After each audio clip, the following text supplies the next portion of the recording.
Hi everyone, welcome to electric English. I am Piyush Jindal. Last class की जैसे हम आज भी एक पेपर को डिस्कस करेंगे IBACIO का, जो कि आपकी प्रिपरेशन को फास्टन करेगा।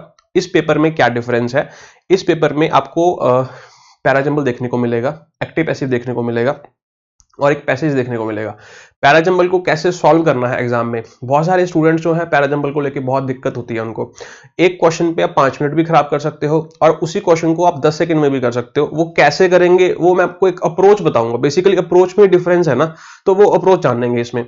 और इस पेपर का जो पैटर्न है मैं बता देता हूं क्या पैटर्न है। 5 एरर्स करेंगे, 5 सिनोनिम एंटोनियम्स करेंगे, फिर 5 स्पेलिंग बेस पे होंगे एरर क्वेश्चंस होंगे आपके, 5 फ्रेजल वर्ब्स होंगे, 5 वन वर्ड सब्स्टिट्यूशन होंगे, फिर 5 आपके पैराजंबल्स होंगे। इसमें बेसिक लेवल भी है और एडवांस लेवल का भी है। और फिर 5 एक्टिव पैसिव करेंगे, 5 पैसेज के क्वेश्चन होंगे जो आरसी होगा, और 10 क्वेश्चन होंगे आपके क्लोज टेस्ट के। टोटल क्वेश्चन जो बनेंगे ये आपके बनेंगे 50 क्वेश्चन। चलिए स्टार्ट करते हैं। एक चीज मैं आपको क्लियर कर देना चाहता हूं कि ये हो सकता है कि सेशन थोड़ा सा लेंथी हो जाए, क्योंकि डिटेल्ड एनालिसिस होगा, हर चीज को एक्सप्लेन करने में टाइम लगता है। ठीक है, तो जो स्टूडेंट्स कुछ शॉर्ट वीडियोस को एक्सपेक्ट कर रहे हैं कि 10-15 मिनट में या आधे घंटे में हो जाए, तो वो पॉसिबल नहीं हो पाएगा। तो उनके लिए डिसअपॉइंटमेंट हो सकती है, तो सॉरी। आप किसी और वीडियो को देख सकते हैं जो शॉर्ट वीडियोज है, लेकिन ये सेशन थोड़ा सा लेंथी हो सकता है। जो सीरियस एस्पिरेंट्स हैं वो प्लीज अपनी कमर कस लें और साथ में नोट्स बनाना स्टार्ट कर दें। चलिए स्टार्ट करते हैं। सबसे पहले आपको साथ साथ में खुद ट्राई करने हैं जो भी क्वेश्चंस आएंगे, क्योंकि जब तक आप खुद ट्राई नहीं करेंगे तब तक आपको कैसे पता चलेगा कि पेपर का लेवल क्या है या फिर हमारा लेवल क्या है। आप ऐसे सोच के बैठिए कि पेपर में बैठे हो आप। ठीक है, एक बार ट्राई कीजिए। चलिए, आई होप आपने ट्राई कर लिया होगा। अब पहला सेंटेंस पढ़ते हैं। Though there is early bus service on this route, a number of people are still suffering as there is no bus shelter here. वो क्या कह रहा है कि हर घंटे में एक बस आ रही है, हर घंटे में बस आ रही है, लेकिन फिर भी लोग सफर कर रहे हैं। सिंपल सा मीनिंग था। अब इसमें देखो एक चीज लिखी हुई है यहाँ पे, आ नंबर ऑफ पीपल, उसके बाद क्या लिखा हुआ है आर। मैं आपको आ नंबर और दी नंबर का कंसेप्ट समझाना चाहता हूँ। ये जो ए नंबर लिखा हुआ है ना, अ नंबर ऑफ स्टूडेंट्स, तो यहाँ पे क्या लगेगा आर। पता है क्यों?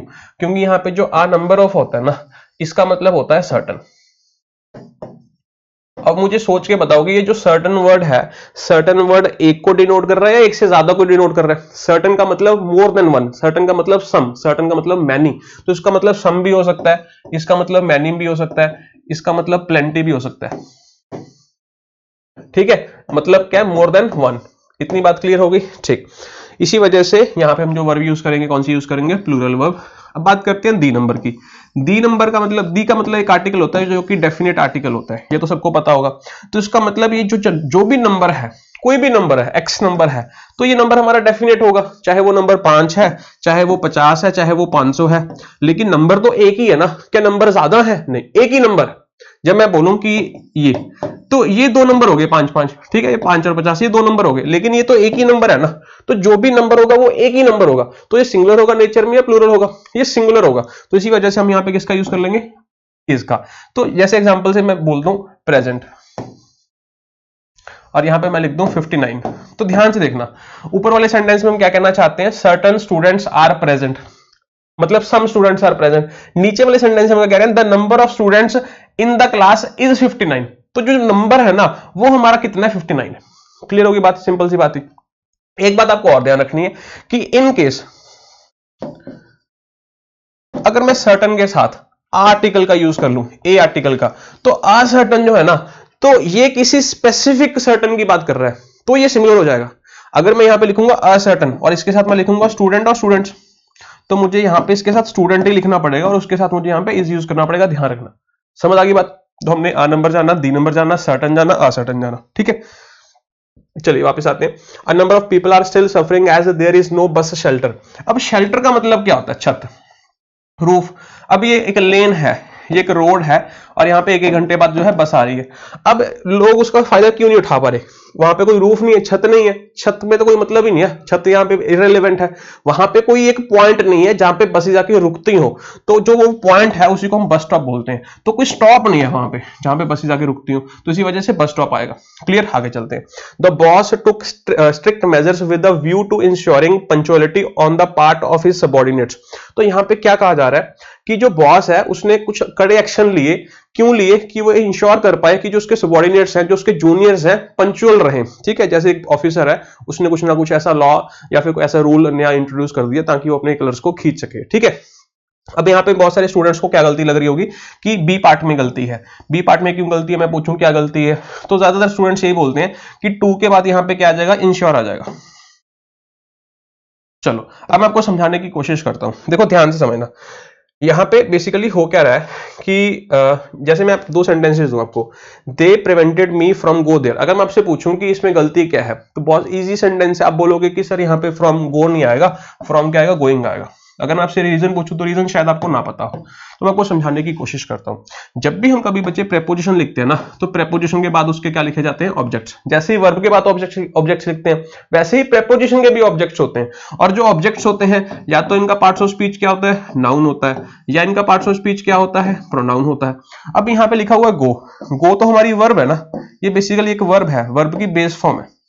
जब कभी भी याद रखना, जब कभी भी आपने वर्ब की बेस फॉर्म से नाउन बनाने हो, तो उस नाउन को बनाने के दो तरीके हैं, या तो उस वर्ब की आईएनजी फॉर्म लिख दो, या उस वर्ब के साथ टू लगा दो। इसको हम कहते हैं जेरेंड, और इसको हम कहते हैं इन्फिनेटिव। ठीक है।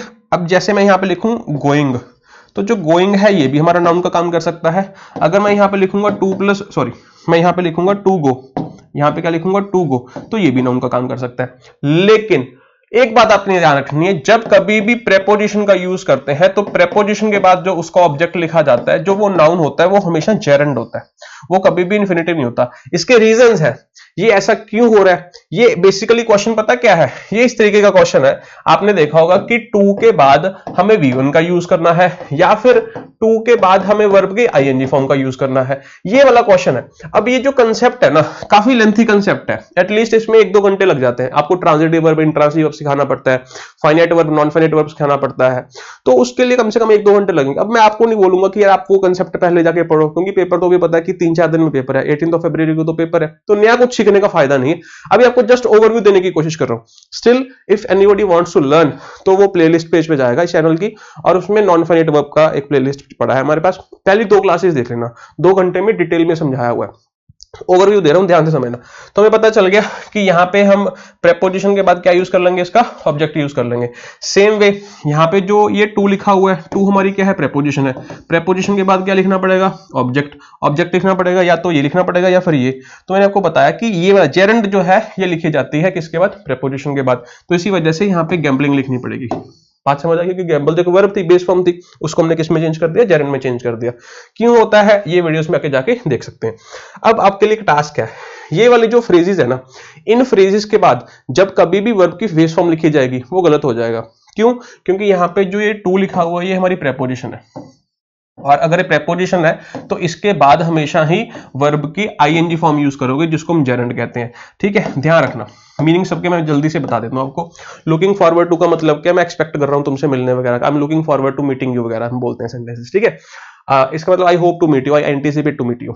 विद अ व्यू टू का मतलब मेरा एटीट्यूड ये है, या फिर मेरा मकसद ये है, या फिर मेरा पर्पस ये है। Addicted to, accustomed to, used to, given to, taken to, सबका मीनिंग सेम है, सबका मीनिंग आदि होना। Object to, have objection to का मतलब मैं इसमें मुझे ऑब्जेक्शन है। ठीक है, मैं मतलब इसके अगेंस्ट हूं। अपोज टू, अवर्स टू, सबका मीनिंग सेम है, अगेंस्ट होना। प्रेफर का मतलब प्रेफर करना। Be committed to, devoted to, दोनों का मतलब सेम है, डिवोटी होना, सरेंडर कर देना खुद को उस काम के प्रति। इन एडिशन टू, किसी काम के एडिशन में जो काम कर रहे हो। पे अटेंशन टू, अटेंशन पे करना। कंड्यूसिव का मतलब समझ लीजिए, कंड्यूसिव का मतलब होता है सहायक होना। ठीक है, जैसे मैं बोलूं this interactive panel is conducive to teaching English, या फिर टीचिंग कुछ भी बना लो, इसका मतलब कि ये इंटरेक्टिव जो बोर्ड है ना, ये सहायक है, ये मुझे हेल्प कर रहा है आपको पढ़ाने के लिए। ठीक है, अब सेंटेंसेस 2-3 लिखे हुए हैं, इसमें से आपने खुद ट्राई करना है, इसके सभी के आंसर खुद लिखने हैं आपने। 1-2 सेंटेंस मैं सॉल्व करवा देता हूं। जैसे मैं यहाँ पे सेंटेंस ले लूं ये वाला, we have objection to, mark the right answer. मैंने आपको बताया टू प्रेपोजिशन है, ये प्रेपोजिशन का क्या लिखना पड़ेगा, ऑब्जेक्ट। हमें नाउन चाहिए, लेकिन यहाँ पे वर्ब की तो बेस फॉर्म लिखी हुई है, बेस फॉर्म को नाउन बनाने के लिए हमें आईएनजी फॉर्म का यूज करना पड़ेगा, तो मैं यहाँ पे क्या लिख दूंगा, आईएनजी। क्लियर, और ये आप खुद करने हैं, ये भी आपने सब खुद करने हैं। मैं एक और बता देता हूँ, हर dedication to learn English and science is commendable. तारीफ लाइक है, तारीफ करने वाली है क्या, उसकी डेडिकेशन। तो एक चीज समझने वाला है, इसका जो सब्जेक्ट है वो हमारा डेडिकेशन है, ना कि इंग्लिश एंड साइंस। ये बात आपको समझनी है। अब यहाँ पे क्या लिखा हुआ, टू प्रेपोजिशन। ये प्रेपोजिशन का क्या है, ऑब्जेक्ट है। ऑब्जेक्ट है तो मतलब यहाँ पे जेरंड फॉर्म यूज करनी पड़ेगी, जेरंड फॉर्म यूज करनी पड़ेगी। यहाँ पे क्या करना पड़ेगा, लर्निंग। क्लियर है। अब ये कैसे पता चला कि ये सब्जेक्ट है, सब्जेक्ट वर्ब एग्रीमेंट भी करवाया हुआ है, जाके प्लेलिस्ट पेज पे अपना देख लेना। 1 घंटे की क्लास है डिटेल में, बाकी सभी के आंसर्स आपको कमेंट में कमेंट करने हैं। क्लियर होगी बात। अब बात करते हैं हमारी क्वेश्चन की, जो एग्जाम में आया हुआ क्वेश्चन है, जल्दी से देख लो। ये क्वेश्चन था। अब यहाँ पे उसने लिखा हुआ है with a view to, with a view to उस फ्रेज में था, तो इसका मतलब यहाँ पे जो टू है ये प्रेपोजिशन है, और ये प्रेपोजिशन का हमें क्या चाहिए था, ऑब्जेक्ट। अगर ऑब्जेक्ट चाहिए तो बेस फॉर्म लिखोगे, आईएनजी फॉर्म लिखोगे, आईएनजी फॉर्म। तो इसी वजह से जो लिखा हुआ बिल्कुल सही है और इसमें नो एरर है। आगे चलते हैं। People prefer to be identified by their caste, community और religion first rather than to be known as Indian first। ठीक है, लोग ये चाहते हैं कि सामने वाले को पहले ये पता हो कि ये हिंदू है, मुस्लिम है, कौन सा है। ठीक है, rather than knowing their nationality। ठीक है, ये चीज वो चाहते हैं कि बाद में लोगों को पता चले, या फिर वो पहले प्रेफरेंस क्या करते हैं कि हमें बाय कास्ट या बाय रिलीजन हमें लोग जाने। ठीक है, अब सेंटेंस में एरर क्या, ये देखते हैं। अब वो चीज प्रेफर कर रहे हैं, प्रेफर वर्ब को समझते हैं, ध्यान से समझना। ठीक है, जैसे सपोज करो कि मैं किसी को कोई चीज प्रेफरेंस की बात कर रहा हूं, मैं कोई चीज जो है प्रेफरेंस की बात कर रहा हूं। मुझे एक बात बता दो कि मेरे पास सिर्फ एक ही चीज है, क्या मैं प्रेफरेंस दिखा सकता हूं? नहीं भाई, प्रेफरेंस दिखाने के लिए एटलीस्ट मेरे पास 2 चीजें होनी चाहिए, तभी तो मैं उसमें से चूज कर पाऊंगा। तो एटलीस्ट 2 चीजें होनी चाहिए। ठीक है, ये कह दिया x है, ये कह दिया y है। अब इन दोनों को रिलेट करने के लिए हम 2-3 वर्ड्स का यूज कर सकते हैं। या तो मैं यहां पे यूज कर सकता हूं टू, या फिर मैं यहां पे यूज कर सकता हूं ओवर, या फिर मैं यहां पे यूज कर सकता हूं रादर देन। लेकिन अकेला रादर यूज नहीं कर पाओगे। क्यों नहीं यूज कर पाओगे? क्योंकि जो अकेला रादर होता है ना, इसका मीनिंग ही डिफरेंट होता है। रादर जो है ये वैसे एक एडवर्ब है, ये वैसे क्या एक एडवर्ब है जो डिसअप्रूविंग है, जो क्या है डिसअप्रूविंग। डिसअप्रूविंग मतलब नेगेटिव कंटेक्स्ट में यूज होता है, किसी क्वालिटी को इंक्रीज करता है लेकिन वो नेगेटिव टोन में बात करता है। इसका ऑपोजिट वर्ड क्या होता है, फेयरली। क्या वर्ड होता है, फेयरली। जैसे मैं बोलूं कि यू आर ब्लैंक हैंडसम, तो वहां पे रादर हैंडसम लिखोगे या फेयरली हैंडसम लिखोगे? फेयरली हैंडसम, क्योंकि पॉजिटिव कंटेक्स्ट है। तो वो ये भी डिग्री बढ़ा रहा है बेसिकली किसी चीज की, ये भी डिग्री बढ़ा रहा है किसी चीज की, लेकिन ये नेगेटिव कंटेक्स्ट में। मैं बोलूं कि यू आर रादर करप्ट और फेयरली करप्ट, रादर करप्ट, क्योंकि वो नेगेटिव कंटेक्स्ट है। रादर का मीनिंग समझ आ गया? हाँ। लेकिन अगर आपने रादर को चॉइस दिखानी है तो इसके साथ या तो आप वुड रादर का यूज करते हैं, या फिर आप रादर देन का यूज करते हैं। ये दोनों ही चॉइस दिखाते हैं। क्यों? क्योंकि जो देन वुड प्रेफरेंस दिखाता है। ठीक है, वुड आपकी प्रेफरेंस दिखाता है। ठीक है, वैसे ही यहाँ पे जो देन है ये भी प्रेफरेंस दिखाता है। तो ये पूरा का पूरा ये कह सकते हैं, पूरा का पूरा फ्रेज प्रेफरेंस दिखाने के लिए यूज हो सकता है, लेकिन अकेला रादर यूज नहीं करते। देन जो आपको पता है कंजंक्शन ऑफ कंपैरिजन है। मैं बोलूं कि I am richer than you, I am taller than you, तो जो देन है that is conjunction of comparison. अकेला रादर यूज नहीं कर पाएंगे। इतनी बात समझ आ गई? अब जैसे यहाँ पे देखो, जैसे मैंने यहां पे लिखा हुआ I prefer tea to coffee, तो यहां पे टू लिखा हुआ है। ठीक है, तो सेम वे यहां पे ओवर भी यूज कर सकते हैं। इतनी बात समझ आ गई? और देख लो, मैंने यहां पे लिख लिया I prefer to stay here rather than go, तो यहां पे रादर देन का यूज कर रहे हो ना, अकेले रादर का कैसे यूज कर लोगे? गलत हो जाएगा। तो सेम वही है क्वेश्चन में, आपने अगर क्वेश्चन ध्यान से देखा हो तो वही लिखा हुआ है people prefer to be identified, तो इसका मतलब इस चीज का कंपैरिजन हो रहा है, किस चीज के साथ कंपैरिजन हो रहा है? टू बी नोन, व्हाटएवर जो भी ये लिखा हुआ है। लेकिन आप ध्यान से देखोगे इसने सिर्फ रादर का यूज कर लिया, रादर देन का यूज करना चाहिए था। समझ आ गई बात? क्लियर हो गया? चलो, अब एक क्वेश्चन और है जो इसी के बेसिस पे, mister Dorai would rather spend a quiet evening than attending a party. वो कह रहे हैं उनको चुपचापी इवनिंग पसंद है, शोर शराबा पसंद नहीं है। ठीक है, सोशलाइज होना पसंद नहीं है उनको। अब यहां पे देखना, यहां पे भी वुड रादर पे क्वेश्चन आ गया, सेम वही प्रेफर वाला काम हो रहा है, ध्यान से रखना। अब एक चीज मैं आपको जो सिखाना चाहता हूं वो ये है, जो हमने यहां पे क्वेश्चन किया, ध्यान से समझना। जब भी आप ये जो प्रेफर वगैरह यूज करते हैं ना, जो मैंने यहां पे लिखा था ये वाला प्रेफर, जिस चीज को प्रेफर करोगे, यहां पे मैंने यहां पे कुछ लिख दिया। ठीक है, यहां पे मैं कुछ भी लिख रहा हूं, मैंने यहां पे x लिख दिया, मैंने यहां पे 2 लिख दिया सपोज। ठीक है, अब यहां पे इस चीज का कंपैरिजन होगा इस चीज के साथ। ठीक है, अगर यहां पे नाउन लिखा जाएगा तो इसका कंपैरिजन नाउन के साथ ही होगा, एडजेक्टिव के साथ नहीं हो सकता। अगर यहां पे जेरेंड लिखा जाएगा, अगर यहां पे आईएनजी फॉर्म लिखी जाएगी तो यहां पे भी आईएनजी फॉर्म ही लिखी जाएगी, यहां पे इंफिनिटिव नहीं लिखा जा सकता। कैसे? इंग्लिश को भूल जाओ, मैं नॉर्मल लाइफ में बात करता हूं। क्या मेरा कंपैरिजन इस मार्कर के साथ हो सकता है? नहीं हो सकता। कंपैरिजन इलॉजिकल है। लॉजिकल कंपैरिजन का मतलब क्या है कि अगर एक ह्यूमन का कंपैरिजन कर रहे हो तो वो ह्यूमन के साथ ही होगा ना, अगर एक नॉन लिविंग का कंपैरिजन कर रहे हो तो वो नॉन लिविंग के साथ ही होगा। सेम है ग्रामर में, अगर एक नाउन का कंपैरिजन कर रहे हो तो नाउन के साथ ही होगा, अगर एडजेक्टिव का कंपैरिजन कर रहे हो तो वो एडजेक्टिव के साथ ही होगा, अगर एडवर्ब का कंपैरिजन कर रहे हो तो एडवर्ब के साथ ही होगा, अगर वर्ब का कंपैरिजन कर रहे हो तो वर्ब के साथ ही होगा, आईएनजी का कंपैरिजन कर रहे हो तो आईएनजी के साथ ही होगा। ये भी नाउन है, ये भी क्या है, नाउन है। इतनी बात समझ आ गई? अब यहां पे ध्यान से देखो, सपोज करो कि मैं यहां पे रादर देन लिखा हुआ है, यहां पे क्या लिखा हुआ है, रादर देन, ठीक है, और यहां पे क्या लिखा हुआ है, टू स्टे। क्या मैं यहां पे कभी भी गोइंग कर सकता हूं? कभी नहीं कर सकता, गलत हो जाएगा मीनिंग। क्या हो जाएगा? गलत हो जाएगा। तो इसी वजह से मुझे यहां पे क्या लिखना पड़ेगा, गो लिखना पड़ेगा। अब एक क्वेश्चन और आना चाहिए आपके माइंड में, सर यहां पे टू गो क्यों नहीं आया? क्योंकि यहां पे तो टू स्टे लिखा हुआ है, तो टू स्टे का कंपैरिजन तो टू गो के साथ होना चाहिए। बिल्कुल सही क्वेश्चन है आपका। अब एक चीज समझना ध्यान से, जैसे मैं यहां पे लिखूं कि he went to Delhi and to Agra, हमने एक सेंटेंस लिखा, फिर इसी सेंटेंस को मैंने थोड़ा सा चेंज करके लिख दिया, he went to Delhi and Agra.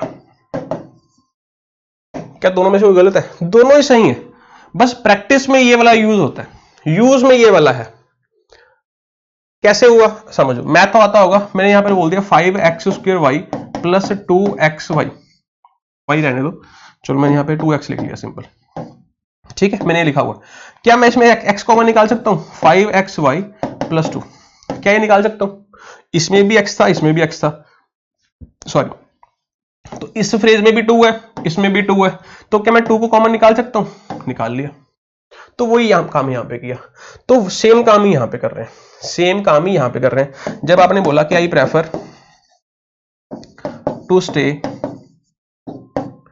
Rather than to go, जब आपने ये लिखा तो आपने वही काम कर लिया, आपने क्या बोल दिया, I prefer to stay rather than go, common निकाल लिया आपने टू। इतनी बात समझ आ गई? इतनी बात, इसी वजह से वहां पे गो भी सही। अब यहां पे हमें समझना था, यहां पे आप ध्यान से देखेंगे, यहां पे जो कंपैरिजन हो रहा है वुड रादर का, वुड रादर का मतलब प्रेफरेंस है, मैंने यहाँ पे आपको भी बताया, वुड रादर का मतलब प्रेफरेंस है। तो यहां पे कंपैरिजन हो रहा है किसका? स्पेंड का। किसके साथ कंपैरिजन हो रहा है? देन। किसके साथ कंपैरिजन हो गया? अटेंडिंग के साथ। यहां पे तो आपने बेस फॉर्म यूज कर ली, ये मॉडल है ना, मॉडल्स के बाद बेस फॉर्म यूज करोगे, यहां पे आईएनजी फॉर्म यूज कर ली, अगर वहां पे बेस फॉर्म है तो यहां पे भी तो बेस फॉर्म होनी चाहिए, तो यहां पे भी क्या लिखोगे? Attend. Next, being ideal sometimes is agreeable but being ideal all the times might become monotonous, ठीक है।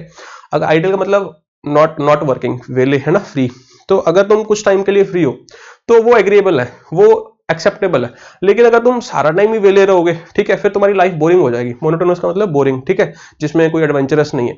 तो वही ये बात कहना चाहता है। अब यहाँ पे जो टाइम्स लिखा हुआ है, ठीक है, इसका आंसर पता है कि टाइम आएगा, लेकिन इसका मतलब ये नहीं है कि टाइम्स कोई वर्ड होता ही नहीं है। मैं आपको बताना चाहता हूं कि जो टाइम है ये भी सही है और जो टाइम्स है ये भी सही है, लेकिन दोनों में डिफरेंस है। अगर तो वो टाइमलाइन की बात कर रहे हैं, जो हम टाइम आगे बढ़ रहे हैं, जिसमें हम, ये पास्ट है हमारा और ये हमारा प्रेजेंट है और ये हमारा फ्यूचर है, तो ये अनकाउंटेबल है, इसको काउंट नहीं कर सकते, ठीक है, तो फिर टाइम लिखोगे। लेकिन टाइम का, टाइम्स भी बिल्कुल सही होता है। ये कब सही होता है? जब हम किसकी बात कर रहे होते हैं? इवेंट्स की। जब हम पॉइंट्स को, हमने पॉइंट्स उठा लिए, ठीक है, ये 2013, 2014, 2015, तो जब मैं पॉइंट्स को रेफर करना स्टार्ट कर दूंगा ना, फिर मैं यहां पे इसको टाइम्स बोल सकता हूं। For example, I have been to Venice, ठीक है, पानी में बसा हुआ शहर है। I have been to Venice, full of art and culture, ठीक है, वेनिस मैनी टाइम्स, ठीक है। तो जिस पॉइंट पे मैं गया, जितने पॉइंट्स पे मैंने गया, उन पॉइंट्स को मैंने कंसिडर कर लिया, तो टाइम्स अपने आप में सही है, लेकिन उस कंटेक्स्ट में सही नहीं है, क्योंकि यहाँ पे आप किसी पॉइंट्स की बात नहीं कर रहे, आप generally past to present, present to future, जो वो लाइन चलती आ रही है उसकी बात कर रहे हो, तो इसी वजह से ये गलत था, ठीक है। क्लियर हो गया आपको क्वेश्चन? चलो, आई होप आपको क्लियर हो गए होंगे। आगे चलते हैं। Choose the word opposite, opposite word choose करना है जी, ये आपके लिए ऑप्शन है, एक बार जल्दी से ट्राई कर लो, बी फास्ट।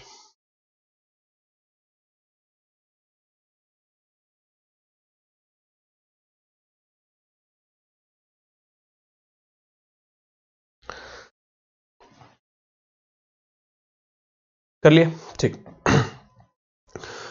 पहला वर्ड है हेरेटिकल, ठीक है। हेरेटिकल हमारा एक एडजेक्टिव है, ये हमारा क्या है, एक एडजेक्टिव होता है, ठीक है। इसका मतलब होता है कि you believe in something that most other people don't. जो सोसाइटी बिलीव करती है ना, तुम उसके अगेंस्ट हो, तुम उससे डिसएग्री करते हो, तुम स्टैंड अलोन करते हो। इसको पॉजिटिव भी कह सकते हो, नेगेटिव भी कह सकते हो, दोनों ही केसेस में चल सकता है। आपने देखा होगा बहुत सारी ऐसी मूवीज हैं जिसमें एक विलन होता है और वो पूरे शहर पे कब्जा करके बैठता है, ठीक है, और पूरा शहर जो उसके आगे सरेंडर कर देता है, ठीक है। तो उस केस में सारा शहर तो बिलीव करता है कि हाँ हम उसको सपोर्ट करते हैं, लेकिन बीच में से एक हीरो निकल के आता है। जो वो हीरो निकल के आता है, आप उसको कह सकते हो हेरेटिकल। मेरे हेरेटिक, ये पॉजिटिव कंटेक्स्ट था, नेगेटिव जनरली तो नेगेटिव ही होगा। मैं ये बताना चाहता हूं कि कंटेक्स्ट के अकॉर्डिंग पॉजिटिवली भी यूज कर सकते हो। उस हीरो के लिए कह सकते हो कि वो हेरेटिकल है, आप ये कह सकते हो, नेगेटिव कंटेक्स्ट में नहीं, वो पॉजिटिव कंटेक्स्ट में। अदरवाइज जनरली नेगेटिव कंटेक्स्ट है, क्योंकि आप सोसाइटी के अगेंस्ट जा रहे हो, तो भाई वो नेगेटिव कंटेक्स्ट ही तो होगा, ऑब्वियसली बात है। जैसे मैं बोलूं कि मेरे हेरेटिकल व्यूज हैं, मैं एक कैंपियन है, कैंपियन में मतलब मैं अपने मोहल्ले में एमसी के इलेक्शन है, लेट अस सपोज, ठीक है, और मैं इलेक्शंस में खड़ा हो गया, ठीक है, मैंने बहुत सारी स्पीचेस दी, लेकिन मेरे किसी चीज को लेके व्यूज जो है ना, हेरेटिकल व्यूज है, लेकिन मैंने जब तक मैं उस इलेक्शन को जीता नहीं, तब तक मैंने वो अपने हेरेटिकल व्यूज को हिडन रखा, क्योंकि अगर मैं वो अपनी स्पीच में बोलूंगा तो मुझे वोट कैसे मिलेगी, ठीक है, तो उसको मैं बाद में डिस्क्लोज करूंगा। तो हेरेटिकल का मतलब समझ आ गया, वो चीज जो आप अगेंस्ट जाके बिलीव करते हो सोसाइटी के, समझ आ गया। तो इसका मतलब ये अगेंस्ट है, कॉन्ट्रेरी, कॉन्ट्रेरी कह सकते हैं, ठीक है। तो अगर इसका ऑपोजिट ढूंढना है तो कॉन्ट्रेरी हो ही नहीं सकता, डाउटफुल, ये तो इररिलेवेंट वर्ड है, ठीक है। इम्पायस, पायस का मतलब क्या होता है? पायस का मतलब होता है when you show respect, when you show respect towards God, religion, religion कह सकते हैं, या फिर ड्यूटी। पायस का मतलब, ठीक है। इम्पायस, जो इम है ये एक प्रीफिक्स है, ये नेगेटिव बना देता है वर्ड को। जैसे मैं बोलूं समथिंग इज पॉसिबल, पॉसिबल का मतलब something is possible, impossible, impossible का मतलब समथिंग इज नॉट पॉसिबल। तो ये प्रीफिक्स है जो नेगेटिव बना देता है, ठीक है। वैसे ही इम्पायस का मतलब when you lack in respect for god, for your duty, और फॉर एनी चर्च, टेम्पल और योर रिलीजन, एक्सेट्रा एक्सेट्रा। तो ये जो चीज है ये सोसाइटी में एक्सेप्टेबल होगी या नॉन एक्सेप्टेबल होगी? सोच के देखो, तुम गॉड में ट्रस्ट नहीं करते या अपनी ड्यूटी के प्रति तुम ट्रस्ट नहीं कर रहे, उसको उसमें इंटरेस्ट नहीं है तुम्हारा, तो ये एक्सेप्टेबल है, नॉन एक्सेप्टेबल है, या अनएक्सेप्टेबल है? चाहे वो तुम्हारे पेरेंट्स के लिए, तुम्हारे पेरेंट्स इस चीज को एक्सेप्ट करेंगे, तुम्हारी सोसाइटी एक्सेप्ट करेगी, तुम्हारा रिलीजन एक्सेप्ट करेगा कि तुम अपनी ड्यूटी के लिए रिस्पेक्ट नहीं शो कर रहे, नहीं। तो इसका मतलब ये भी तुम सोसाइटी के अगेंस्ट हो या फेवर में हो? अगेंस्ट हो, तो इसका मतलब ये वर्ड भी कंट्रेरी हो गया। तो इसका मतलब ये इसका सिनोनिम हो गया, ये भी ऑप्शन नहीं हो सकता। ऑर्थोडॉक्स, ऑर्थोडॉक्स का मतलब क्या होता है कि तुम उन चीजों में बिलीव करते हो जो मोस्ट पीपल बिलीव करते हैं, चाहे वो आपकी एक्टिविटीज हैं, चाहे वो बिलीव्स हैं, चाहे वो ओपिनियन है। ऑर्थोडॉक्स का मतलब समझ गए आप? तो you believe in something that most people do या दैट सोसाइटी डू। तो इसका मतलब ये सोसाइटी के अगेंस्ट है, फेवर है, फेवर में है, तो इसका मतलब ये डी आंसर आ गया। क्लियर? आगे चलते हैं। फिलिस्टाइन, ठीक है, आई होप आपको समझ आ रहा होगा, यार नहीं आ रहा तो हम कुछ कर भी नहीं सकते, ठीक है। फिलिस्टाइन, फिल वैसे आपको मैं बताना चाहता हूं कि ये एक पॉजिटिव वर्ड होता है, ठीक है।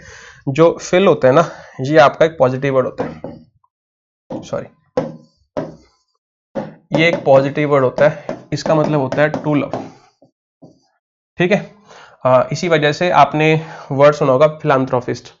फिलांथ्रोपिस्ट का मतलब जैसे बिल गेट्स हैं, ठीक है, जो डोनेशन वगैरह करते हैं, जो मैन काइंड के प्रति डिवोटेड है, जो खुद को सरेंडर कर रहे हैं, खुद को कमिटेड है उस चीज के लिए। कमिटेड टू पढ़ा था ना, ठीक है, he is committed to helping others, he is devoted to helping others, जैसे मदर टेरेसा है, ठीक है, तो उनके लिए फिलांथ्रोपिस्ट हम कह सकते हैं। या फिर आपने एक और वर्ड सुना होगा, डेमोफिलिया, ठीक है। फिलिया का मतलब लव और डेमो का मतलब पीपल। तो डेमोफिलिया का मतलब होता है a person who is fond of crowd, ठीक है। और इसका अगर मैं ऑपोजिट तो नहीं कह सकते, एक और वर्ड याद आ रहा है, फोबिया। फोबिया का मतलब फियर, इसी वजह से डेमोफोबिया का मतलब होता है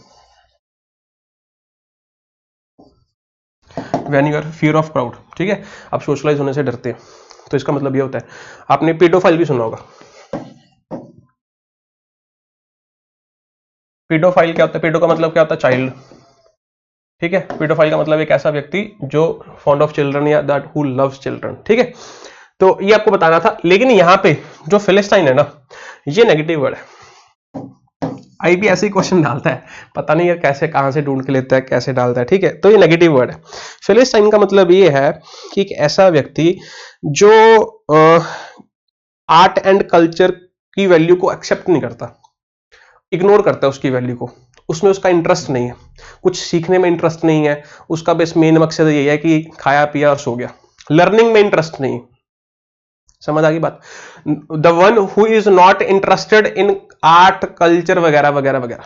ठीक है, सिंपल सी बात है, समझ आ रहा होगा। इसका सिनोनिम तो कल्चर्ड होगा ना। ये अब बात कर लेते हैं लिबर्टाइन की। लिबर्टाइन से आप याद रखोगे लिबर्टी से, एक ऐसा व्यक्ति जिसको लिबर्टी पसंद है, लेकिन ये डिसअप्रूविंग वर्ड है। लिबर्टी का मतलब उसको प्लेजर्स में ज्यादा इंटरेस्ट है, चाहे वो सेक्सुअल प्लेजर्स हैं, चाहे वो फिजिकल प्लेजर्स हैं, मेंटल प्लेजर्स हैं, चाहे उसको दारू पीना पसंद है वगैरह वगैरह, कुछ भी प्लेजर हो सकता है। ठीक है, बस इसको लिबर्टी पसंद है। लिबर्टी से आप याद रखोगे। लिबर्टी पॉजिटिव वर्ड होता है, ध्यान रखना, लेकिन मैं आपको हिंट देके सिखाया। सोबर का मतलब क्या होता है? नॉट अ ड्रंक, सिंपल सा मीनिंग। एक और मीनिंग भी होता है, something who is sensible enough, जो सेंसिबल है, जो रीजनेबल है, जो मॉरल है, उसको भी हम सोबर कहते हैं। एजुकेटेड का मतलब भी जो मॉरली, जिसके पास जो एथिकल है, ठीक है, जो मॉरल वैल्यू में बिलीव करता है, जिसका मॉरलिटी रेट हाई है, हम ये कह सकते हैं। ठीक है, तो आप ध्यान से देखोगे कि अदरवाइज आप देखोगे दोनों सिनोनियम है। ठीक है, ये भी सिनोनियम है, लेकिन एक्यूरेट जो इसका ऑपोजिट है वो कौन सा है? कल्चर। कल्चर का मतलब क्या होता है कि आर्ट्स हो गया, ठीक है, म्यूजिक हो गया, कि एक सोसाइटी जो है उसका कल्चर क्या है, मतलब उसकी कस्टम्स क्या है, उसका मतलब कल्चर होता है। हम कहते हैं कल्चरल फंक्शन। ठीक है, कल्चरल का मतलब जैसे पंजाब में मैं बात करूं, हमारा गिद्दा है, ठीक है, किसी और स्टेट का कौन सा जो है डांस है, तो वो उसी को हम कल्चर कहते हैं। चलिए ज्यादा बात नहीं करेंगे, आगे चलते हैं। हाँ, एक मैंने यहाँ पे भी मैं आपको ये वर्ड बताना चाहता था। यहाँ पे आप ध्यान से देखेंगे, यहाँ पे अगर मैं बात करूंगा फिलिस्टाइन की, तो फिलिस्टाइन मैंने आपको क्या बोला कि जो कॉन्ट्रेरी है। ठीक है, चलिए ये वर्ड्स मैं आपको ऐसे ही बता देता हूं। एक वर्ड होता है कन्फर्म। कन्फर्म का मतलब क्या होता है कि ये बिलीव करना, ठीक है, कि कोई चीज सच है, ये चीज पक्की कर लेनी। एक होता है वर्ड कन्फर्म। कन्फर्म का मतलब क्या होता है? टू एग्री, टू रूल्स कह सकते हैं या बिलीव्स कह सकते हैं, जो मोस्ट पीपल डू। ठीक है, तो यहां पे यहां पे तो मैं बोलूंगा कंफर्मिस्ट का मतलब क्या हो जाएगा? कंफर्मिस्ट का मतलब एक ऐसा व्यक्ति हो जाएगा जो बाकी लोगों में बिलीव करता है, मतलब जो सोसाइटी में। कंफर्मिस्ट का मतलब क्या हो जाएगा? कि ऐसा व्यक्ति जो वही है कि सभी में, जो जैसे सोसाइटी बिलीव करती है वैसे ही वो व्यक्ति बिलीव करता है। और इसका ऑपोजिट क्या हो जाएगा? नॉन कंफर्मिस्ट। नॉन कंफर्मिस्ट का मतलब क्या हो जाएगा? एक ऐसा व्यक्ति जो अगेंस्ट जाके काम करता है। तो पहले क्वेश्चन से रिलेट करके बताना था। तो यहाँ पे जो हेरेटिकल हो जाएगा इसको हम क्या बोलेंगे? नॉन कंफर्मिस्ट। और जो ऑर्थोडॉक्स हो जाएगा इसको हम क्या बोल देंगे? कंफर्मिस्ट। ठीक है, चलिए बस आपको ये बीच में बताना था। आई होप आपको क्लियर हो गया होगा। आगे चलते हैं। ये भी ऑपोजिट वर्ड है, जल्दी से एक बार अपने लेवल पे ट्राई कीजिए। Be fast.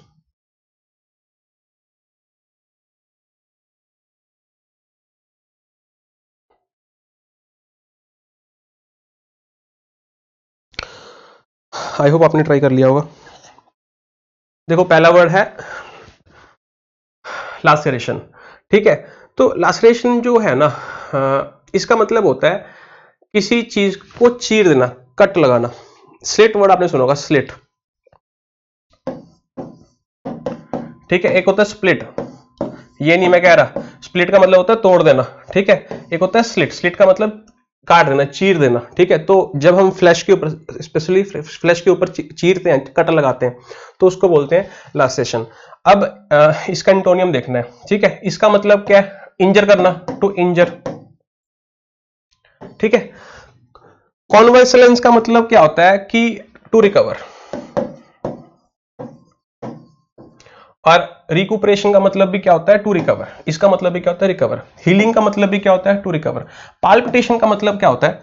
जब आपको किसी चीज से डर लगता है, सब, या फिर आप किसी चीज से सुपर एक्साइटेड हो जाते हो, तो अब आपका जो हार्ट है ना वो दगदग करने लगता है, तो जो वो हार्ट का दगदग करना है, जो हार्ट की जो बीट तेज हो जाती है, दैट इज कॉल्ड पाल्पिटेशन। ठीक है, सबसे बेस्ट एग्जांपल क्या, आप कोई एग्जाम देने जा रहे हो, तो एग्जाम देने से जब आपको क्वेश्चन पेपर मिलता है, ठीक है, या फिर वो 5 मिनट जो एग्जाम में बैठने से पहले, तो जो आपका हार्ट बीट फास्ट हो जाती है, वो दगदग करने लगता है दिल, ठीक है, तो उसको हम कहते हैं पाल्पिटेशन। समझ आ गया? अब इसका मतलब इंजर करना है, इसका मतलब भी रिकवरी है, इसका मतलब भी रिकवरी है, और इसका मतलब भी रिकवरी है। कौन सा टिक करोगे?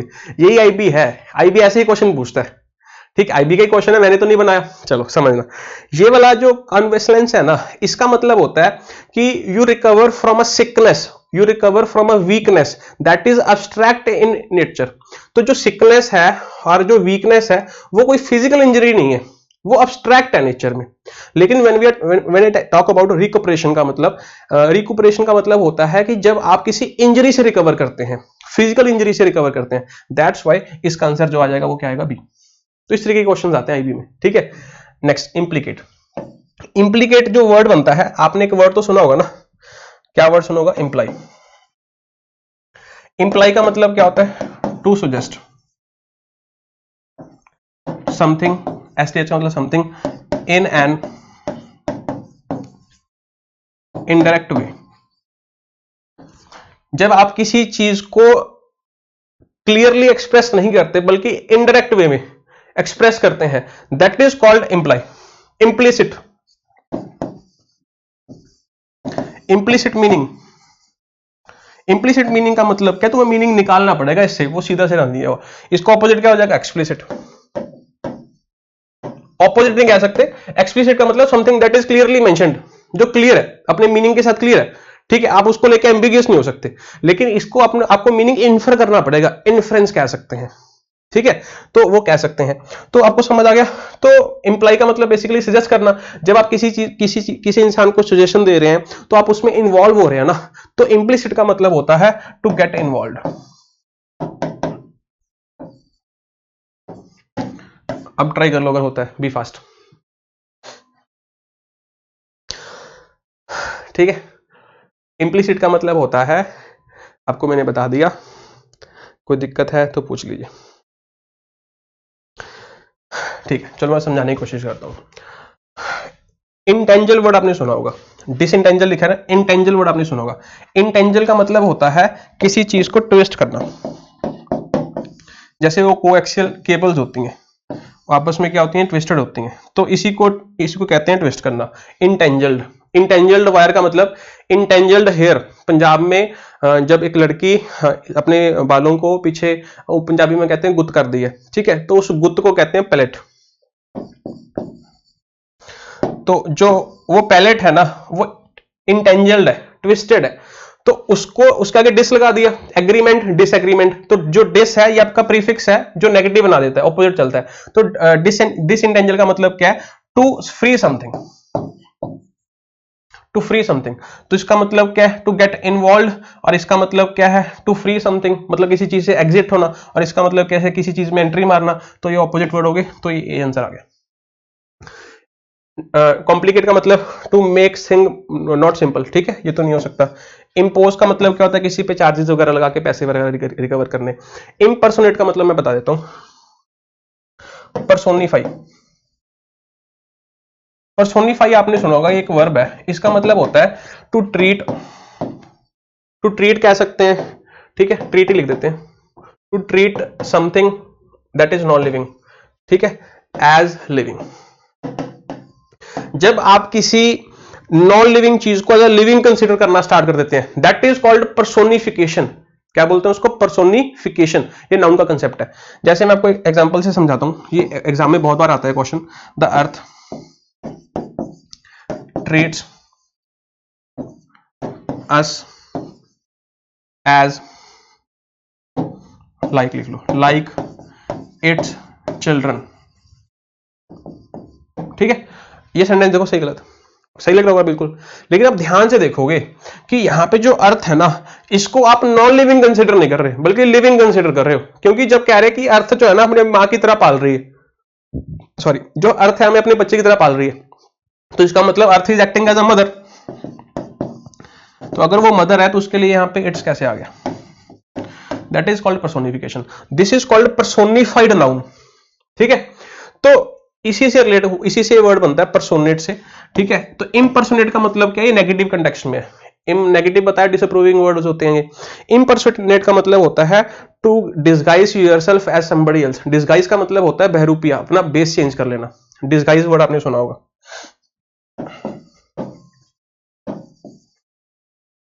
ठीक है, she disguised as a police officer, she disguised herself as a police officer. ठीक है, तो बहरूपिया बन जाना, पोज करना, पोर्ट्रे करना। ठीक है, तो कुछ भी मीनिंग निकाल लो, तो वो भी नहीं है यहाँ पे, तो इसका आंसर आ जाएगा ये इनजस्ट। इनजस्ट आपको समझाने की कोशिश करता हूं। जस्ट रूट वर्ड है जिसका मतलब होता है टू कैरी। क्या मतलब होता है, टू कैरी, ये तो सुना होगा। जेस्चर, तो जेस्चर का मतलब क्या होता है, इंफॉर्मेशन एक्सचेंज करना। अगर मैं जेस्चर, किसी को जेस्चर से कुछ समझा रहा हूं, तो इसका मतलब I am carrying some information that I want to transfer. ठीक है, लैंग्वेज का बेसिकली पर्पस क्या है, कम्युनिकेशन करना। कम्युनिकेशन का मतलब क्या है, exchange of ideas, exchange of thoughts, basically knowledge को शेयर करना, कैरी आउट करना। ठीक है, तो वही है, तो ये समझ आ गया। और इनका मतलब क्या होता है, इनसाइड। इनका मतलब क्या होता है, इनसाइड। और सॉरी, जेस्ट से कंजेशन आपने वर्ड सुना होगा। कंजेशन का मतलब क्या होता है, जब आप सांस नहीं ले सकते, अनेबल टू ब्रीद। या फिर कंजेशन आपने ट्रैफिक के केस में सुना होगा, कंजेशन हो गया भाई, भीड़ भड़का हो गया, तो मूव नहीं कर सकते, तो वहां पे नेगेटिव प्रीफिक्स वगैरह, सफिक्स वगैरह लग के नेगेटिव वर्ड बन गया, लेकिन अल्टीमेटली मूवमेंट के अकॉर्डिंग ऑल राउंड घूम रहा है वर्ड। ठीक है, तो मीनिंग समझ आ गया। तो इसका मतलब क्या है, कैरी करना किसी चीज को, इनहेल, तो इसका मतलब मैं इनहेल कह सकता हूं। ठीक है, डिसरप्ट का मतलब क्या है कि सिचुएशन में केओस प्रोड्यूस कर देने, है ना, जो सिचुएशन में हम कहते हैं। डिसरप्ट का मतलब नॉर्मल वे से हटके जो हो जाए सिचुएशन। और डिसमिस का मतलब किसी को टर्मिनेट कर देना। डिस्प्ले मीनिंग गलत हो गया। डिसऑर्ज, डिसजॉर्ज का मतलब, डिसऑर्ज का मतलब क्या होता है कि जब आप किसी चीज को पोर करते हैं, किसी चीज को क्या करते हैं, पोर करते हैं। जैसे ये हमारा ये रेन वाटर है। ठीक है, ये हमारा गटर है जिसमें हमारा रेन वाटर इकट्ठा हो जाता है। गटर एक इंग्लिश का बड़ा ध्यान रखना। ठीक है, ये गटर से हमारी पाइप निकली। ठीक है, और ये पानी सारा कहां चला जाएगा, सी में। कहां चला जाएगा, सी में। तो ये यहाँ पे इस प्रोसेस को हम कह सकते हैं डिसऑर्ज। समझ आगे बात। तो इसका मतलब पोर करना, पोर आउट करना। ठीक है, तो और मैं आपको बताऊं, इजेक्ट। ठीक है, तो इजेक्ट करने को भी हम कह सकते हैं डिसऑर्ज। और मैं आपको क्या बताऊं, टू वोमिट, उल्टी करना। तो जो उल्टी करते हैं तो वही भी तो वो पोर आउट ही कर रहे हैं ना, जो भी सारा सामान। ठीक है, खाया हुआ।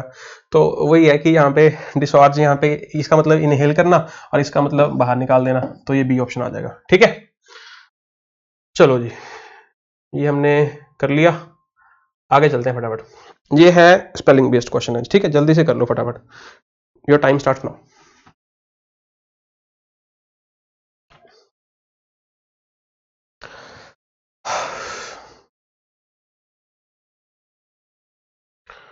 चलो, आपने ट्राई कर लिए होंगे, जल्दी से मैं आ गया वापस। ठीक है, पहला है क्लिंटल। क्लिंटल का मतलब होता है क्लाइंट। क्लाइंट वर्ड तो सुना होगा ना, क्लाइंट इन अ ग्रुप, मतलब जो आपके क्लाइंट है। जैसे मैं बोलूं कि मैं एक सिंपल से एग्जांपल लेता हूं। ठीक है, दो तरीके की दुकान है। मैं कहता हूं कि एक ए दुकान है, एक बी दुकान है। ठीक है, ये वाला कहता है कि हमारे पास पेंडू गाहक ज्यादा है, पंजाबी में हम पेंडू गाहक बोलते हैं। ठीक है, मतलब हमारे पास रूरल एरिया से गाहक जो है वो ज्यादा है, ग्राहक ज्यादा है। और ये वाला कहता है कि हमारे पास शहरों गाहक है, मतलब हमारे पास अर्बन एरिया का ग्राहक है। ठीक है, तो जो हम वो वर्ड यूज कर रहे हैं ना कि हमारे पास अर्बन एरिया का ग्राहक है, तो जो वो ग्राहक है कलेक्टिवली, जब मैं क्लाइंट्स की बात कर रहा हूं, आपके क्लाइंट्स जो है किस कैटेगरी को बिलोंग करते हैं, कलेक्टिवली जो क्लाइंट्स है उस ग्रुप की जो मैं बात करता हूं, दैट इज कॉल्ड क्लिंटे।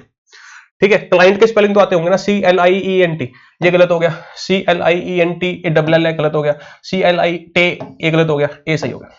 क्लियर, चलो। पंक्चुअलिस, अच्छा क्लाइंट के मैं आपको एक और क्लिंटे का मैं एक और भी बता देता हूँ। ये हमारा कल ही ये हिंदू का एडिटोरियल है। ठीक है, हम इसको डिस्कस वगैरह करते हैं, इसकी पीडीएफ पे ऐसे चलते हैं। तो इसमें मैंने देखा कि यहाँ पे लिखा हुआ, this legal ambivalence has not however been able to prevent crypto currencies for having a growing clientele in India. तो वही कह रहा है कि ये जो तुम्हारा लीगल एटीट्यूड है ना, एम्बिवेलेंस, एम्बी का मतलब क्या होता है, टू। ठीक है, एम्बिग्यूअस तो सुना होगा। तो एम्बीवैलेंस का मतलब होता है तुम एक ऐसा एटीट्यूड जिसमें पॉजिटिव फीलिंग भी एग्जिस्ट कर रही है और नेगेटिव फीलिंग भी एग्जिस्ट कर रही है। तो ये चीज जो है ना इंडिया में क्लाइंट्स बढ़ाने के लिए रोक नहीं रहा, तो इसका मतलब यही है। और यहाँ पे देखो इसने वर्ड यूज किया, इस पीडीएफ में बेसिकली क्या करते हैं मैं आपको समझा देता हूँ। ये डेली एक हिंदू का ट्यूटोरियल निकलता है और ये प्लस इसकी डिटेल्ड वोकैबुलरी ऐसे हाईलाइट करके पूरे डिटेल्ड मीनिंग देके, सिनोनिम एंटोनिम्स हो गया या उसके ऊपर सेंटेंसेस हो गए, उसके 2-3 मीनिंग और हो गए, तो डिटेल्ड बना के डेली वोकैबुलरी मिलती है। अगर कोई स्टूडेंट इस बैच को ज्वाइन करना चाहता है तो वो कर सकता है। ठीक है, नाम क्या है, daily PDF vocab PDF batch, और ये आपको मिलेगा डाउनलोड इलेक्ट्रिक इंग्लिश ऐप पे। चार्जेस जो है वो 99 रुपीज पर मंथ है, डेली मिलेगी ये फाइल आपको। तो इससे आपकी वोकैबुलरी और कॉम्प्रिहेंशन पार्ट जो है एनहेंस होता है, तो कर सकते हैं अगर आपकी मर्जी है। ठीक है, वापस आते हैं हमारे पास पे। पंक्चुअलिस, पंक्चुअलिस का मतलब क्या होता है, the one who is punctual. कौन सा सही होगा, जल्दी से बताओ। पंक्चुअल के स्पेलिंग तो आते होंगे ना, अगर वो नहीं आते तो आई एम सॉरी। ठीक है, चलो, तो PUNCTI, ये ई आ गया बीच में, ये गलत हो गया। ये डबल एल आ गया, ये डबल एल नहीं होता। TEL, ये गलत हो गया। PUNCTILIOUS, ये सही हो गया। ठीक है, नेक्स्ट है हेमरेज। हेमरेज तो आपने सुना होगा, जब अंदर कहते हैं ब्लड वेसल फट जाती है, खूनो खून हो जाता है अंदर। ठीक है, तो ब्रेन हेमरेज सुना होगा आपने। ठीक है, तो उसमें जब ब्लड ब्रेन में स्प्रेड हो जाता है उसको हम बोलते हैं। इसमें होता है आपका डबल आर, डबल आर इसमें है लेकिन इसमें एच नहीं है, गलत हो गया। इसमें डबल आर नहीं है, गलत हो गया। इसमें डबल आर नहीं है, गलत हो गया, ये सही हो गया। ठीक है, नेक्स्ट इसको बोलते हैं फैक्ट स्माइल। क्या बोलते हैं, फैक्ट स्माइल। तो स्माइली की तो आपने स्माइली तो सुना होगा, SIMILE। ठीक है, स्माइली का मतलब क्या होता है, ये स्माइल नहीं है। ठीक है, वो SMILE होता है स्माइल। ठीक है, ये वाली स्माइल, तो ये स्माइली है। ठीक है, ये हमारा फिगर ऑफ स्पीच होता है जो आपने सुना होगा। जैसे मैं बोलूं कि यू आर टॉल, ठीक है, मैंने एक बात बोल दी, मैंने सिंपली सामने को बोल दिया कि तुम लंबे हो भाई। ठीक है, लेकिन अगर मैं किसी के साथ कंपैरिजन करके बोलना चाहता हूं ना, मैं उस इंसान का थॉट प्रोसेस वहां तक लेके जाना चाहता हूं। मैं बोल दूं you are as tall as Amitabh Bachchan. अब मैंने, आप देखो कि मैंने उसको एक थॉट दे दिया कि तुम इतने टॉल हो कि जितना कि वो टॉल है। ये एब्स्ट्रैक्ट है, लिटरल मीनिंग नहीं है। मैं बोलूं कि you are busy, sorry, you are as busy as bee का मतलब मक्खी। तो दुनिया में सबसे जो क्रिएटिव चीज है, सॉरी क्रिएटिव नहीं, बिजी जो है थिंग है, सॉरी फ्लाई है, वो कौन सी है, बी, क्योंकि वो पंख हिलाने में बिजी रहती है। ठीक है, तो ये देखो, मैं तुम कहना चाहता कि तुम बिजी हो, लेकिन तुम इतने बिजी हो जितने की वो है। ठीक है, तो अब देखो कि आप रेप्लिकेसी कर रहे हो, यहाँ पे आप रेप्लिकेट कर रहे हो चीजों को, आप चीजों को कॉपी कर रहे हो। ठीक है, तो स्माइली का मतलब अल्टीमेटली आप थॉट प्रोसेस कॉपी कर रहे हो। तो फैक्ट स्माइल उसी से बनता है। स्पेलिंग बता देता हूं सबसे पहले तो, FASC गलत हो गया। ठीक है, FA ये गलत हो गया, FASC ये स्पेलिंग गलत हो गई। ठीक है, ये वाले आपके सही है। अब देखो यहाँ पे ये स्पेलिंग तो सही हो गई, इसका मतलब क्या है, फैक्ट स्माइल होता है कि एक ऐसी चीज, ये फैक्ट जो लिखा हुआ है ना, ये आपका रूट वर्ड है, इसका मतलब होता है टू डू और टू मेक। ठीक है, तो इसका मतलब फैक्ट स्माइल का मतलब, स्माइल का मतलब कॉपी, डू का मतलब मेक, बनाओ चीज को, मतलब कॉपीज बनाना। तो ये फोटोस्टेट मशीन सुना होगा ना, तो एक ऐसी मशीन होती है जो आपकी रेप्लिकेट प्रोड्यूस करते हैं, तो फोटोस्टेट मशीन को हम फैक्ट स्माइल कह सकते हैं। समझ आ गया, आई होप आपको समझ आ गया होगा। नेक्स्ट चलते हैं, होजियर। होजियर HOSI गलत हो गया, HOSIERY होता है, नाउन होता है जो, ये हमारा सही हो गया। ये होजियर हमारा एक एडजेक्टिव है, अगर पीछे वाई लगा दोगे तो ये नाउन बन जाएगा। होजरी डिपार्टमेंट सुना होगा, जैसे मैं कहीं पे मॉल में जाता हूँ, वहाँ पे शूज डिपार्टमेंट देखा है, वहाँ पे सारे शूज लगे हुए हैं। ठीक है, वैसे ही होजरी डिपार्टमेंट भी होता है। होजरी डिपार्टमेंट वो होता है जो ऐसे कपड़े मिलते हैं वहाँ पे जो आपकी लेग्स को कवर करते हैं, चाहे वो टाइट्स हो गया, चाहे वो आपकी स्टॉकिंग्स हो गए। ठीक है, और भी बहुत तरीके के कपड़े आते हैं जो आपकी लेग्स को कवर करते हैं, सॉरी उसको बोलते हैं होजरी डिपार्टमेंट। यहाँ तक क्लियर है भाई? ठीक, आगे चलते हैं, ये हमने कर लिया। हाँ, अब आगे करने हमें 4 alternatives have been given idiom phrases. तो ये इडियम फ्रेज है। ठीक है, जल्दी से देख लो। वी पहले एक बार आप ट्राई कर लो यार,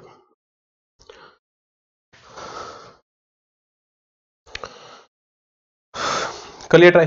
ठीक, पहला सेंटेंस क्या कह रहा है, we know that he is one responsible for the discord. Discord का मतलब होता है डिसएग्रीमेंट। ठीक है, but he is well connected he as he is well connected we can do is send him to Coventry.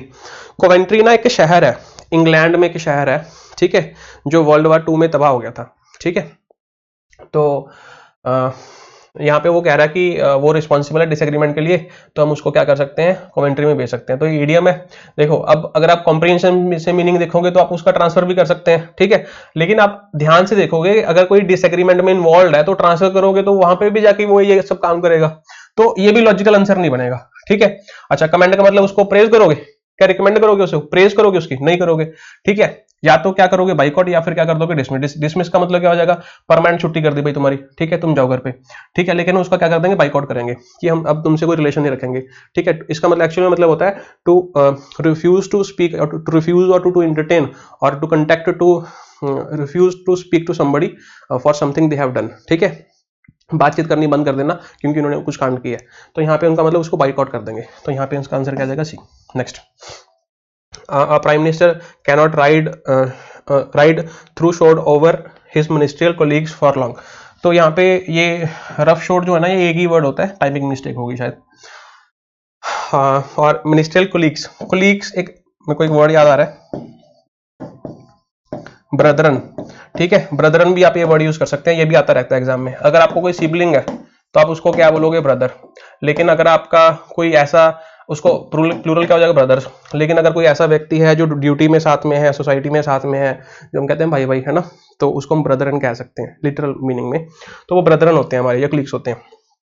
तो ride showed over का मतलब क्या होता है कि किसी के साथ दुर्व्यवहार करना, ठीक है, मतलब उसके साथ अनफेयर हो जाना। सिंपल सी बात, सिंपल सी भाषा में मैं आपको बताऊं, उसकी फीलिंग्स की कदर ना करना, ठीक है। तो क्या आंसर आ जाएगा, अनकाइंड। अनकाइंड का मतलब यही है ना कि तुम उसके साथ अनफेयर हो, तो ये आंसर आ जाएगा, ठीक है। टेकन फॉर ग्रांटेड गलत, एक्सप्लॉइट गलत। हैम हैंडेड का मतलब क्या होता है कि when you are not enough skillful to deal with some activity, ठीक है, तुम्हारे पास वो स्किल नहीं है, तुम्हारे पास वो स्किल नहीं है कि तुम इस काम को सेंसिबल तरीके से या रीजनेबल तरीके से सॉल्व कर सको, ठीक है। तो ये हैम हैंडेड होता है, ध्यान रखना। और इसका ऑपोजिट हो जाएगा अडेप्ट, ये अडॉप्ट नहीं है, ध्यान रखना। अडॉप्ट का मतलब, अडेप्ट का मतलब, अडेप्ट का मतलब, अडॉप्ट का मतलब क्या होता है, किसी ऐसी चीज को अपना लेना जो तुम्हें बिलोंग नहीं करती, चाहे वो नाम है, चाहे वो कोई इंसान है। अडेप्ट का मतलब क्या होता है, to accustom yourself according to the situation, ठीक है। आपको खाने पीने की, अच्छी खाने पीने, ऑक्सीजन की बात करते हैं, ठीक है। यहाँ पे तो आपको ऑक्सीजन मिल रही है, वहां पे अमरनाथ चले जाओगे तो वहां पे ऑक्सीजन नहीं मिलेगी, तो वहां पे तुम्हारे में जो अडेप्ट वाली क्वालिटी है वो कितनी है, ठीक है। तुम किस हिसाब से वहां पे जाके अडेप्ट करोगे खुद को, that is called adapt. Adapt का मतलब होता है अस्किल्ड पर्सन, जो अपने फील्ड में स्किल्ड है, जिसको हम क्या कह सकते हैं, ठीक है। चलो इतना नहीं पढ़ते, पेपर पास हो जाएगा नहीं तो। आगे चलते हैं, 2 हो गए हमारे, हाँ। टू दे से, यार ये टाइपिंग मिस्टेक है, ठीक है, खुद ही टाइप वाइप करना पड़ता है भाई आजकल।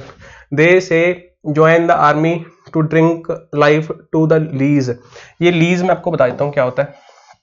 एक बॉटल है, ठीक है, बॉटल के नीचे लास्ट में कुछ जो रेजिड्यू बच जाता है ना, उसको हम लीज कहते हैं, ठीक है। तो वही कह रहा है कि तो लास्ट ड्रॉप तक पियो लाइफ को, मतलब आजकल हम क्या सुनते हैं, live the life to the fullest, तो वही मीनिंग है यहाँ पे, ठीक है। Take the best out of your life, ठीक है, तो वही मीनिंग है। तो फन एंड फॉर्चून, फन की बात नहीं हो रही, ड्रिंकिंग की बात नहीं हो रही, एडवेंचर की बात नहीं हो रही, बेस्ट ऑफ योर लाइफ, ठीक है। नेक्स्ट, ली समझ आ गया ना क्या। चलो, he was down in the mouth as he was defeated in the election।